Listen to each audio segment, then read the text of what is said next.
Previously on The Old Dogs. You know I'm back. Two 72-year-old men, Otto Friedersdorf and Isaac Hamilton, set out to drink at their favorite bar. Unfortunately, their barkeep was kidnapped by the mafia just as they were about to order another refreshing round of strong, though dark fruit.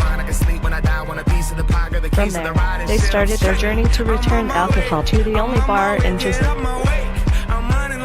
They trained as ninjas, improved their fashion sense, accidentally killed a woman and broke the police evidence computer, had a nice refreshing holiday in France, bought a novelty clock, and managed to overturn the mafia by offering these. They're the kings, the rulers. They are the Old Dogs.